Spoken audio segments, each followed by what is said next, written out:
이 YTN과 관련된 말씀을 좀 드리려고 나왔는데요. 지금 현재 YTN의 지분 매각과 관련돼서는 여러분도 잘 알고 계실 겁니다.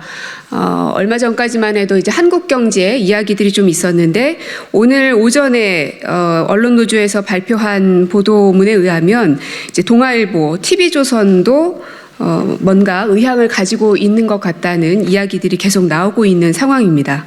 그래서 한때는 이 YTN을 재벌에게 근데 이제는 이미 종편을 가지고 있는 언론에게 24시간 보도 전문 채널을 넘겨주겠다는 이 윤석열 대통령 정부의 이 언론 장악의 음모에 대해서 그 의도에 대해서 저희 민주당이 결코 이대로 가만히 둘 수는 없는 상황이라 저희가 좀 입장을 내도록 했습니다.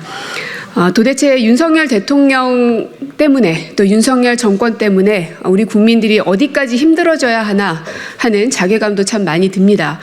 그럼에도 불구하고 이 자리에 앉아 계신 여러분들께서는 보도 전문 채널의 성격이 무엇인지 또 종편 채널의 성격은 무엇인지 언론의 공영성과 독립성의 의미가 무엇인지 누구보다 잘 알고 계시는 분들이라고 생각이 듭니다.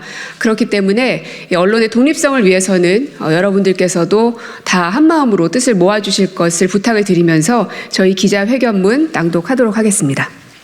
준 공영방송 죽이려는 YTN 민영화 반드시 막아내겠습니다. 윤석열 정권의 YTN 민영화 작업이 속도를 내고 있습니다.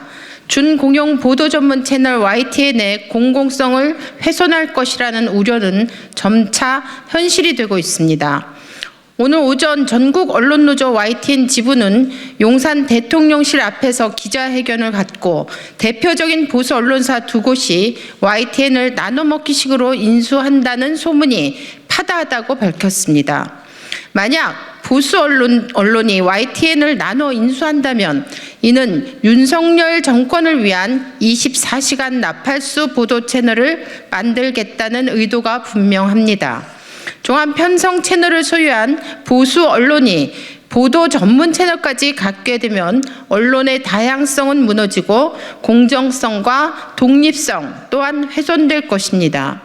윤석열 정권은 YTN 대주주인 공기업 한전 KDN과 마사회의 팔을 비틀어 YTN 지분을 강제로 팔게 했습니다. 공기업 경영 효율화라는 명분을 내세웠지만 흑자를 내고 있는 YTN의 지분 매각은 경영 효율화와는 전혀 상관이 없는 일입니다. 우리 편이 아니면 손을 봐야 한다는 윤석열 정권의 비뚤어진 언론관, 비판적 언론을 손봐서 입을 막으려는 언론 장악 의도가 YTN 지분 매각의 진짜 이유입니다.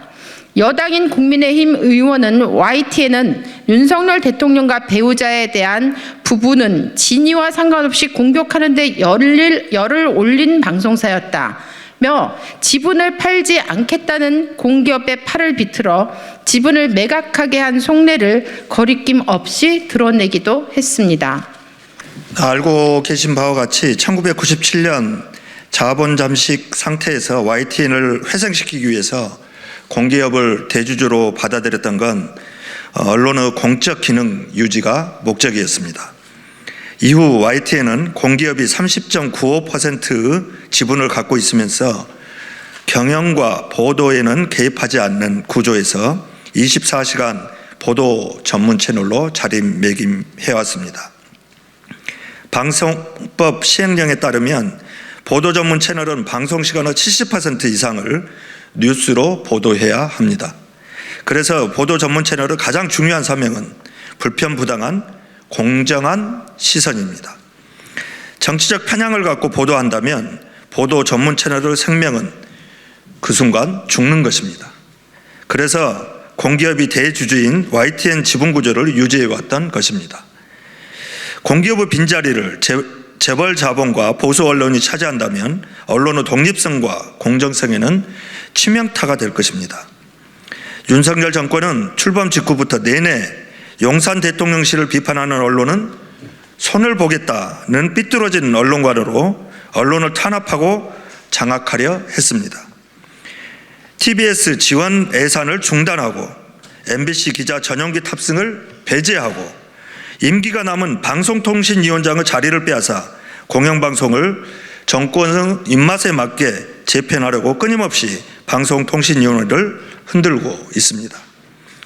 민주당 언론자유특위는 윤석열 정권의 언론장악 시도를 반드시 막아내겠습니다. 준공영방송을 죽이려는 YTN 민영화를 반드시 막아내겠습니다. 2023년 3월 15일 더불어민주당 언론자유특별위원회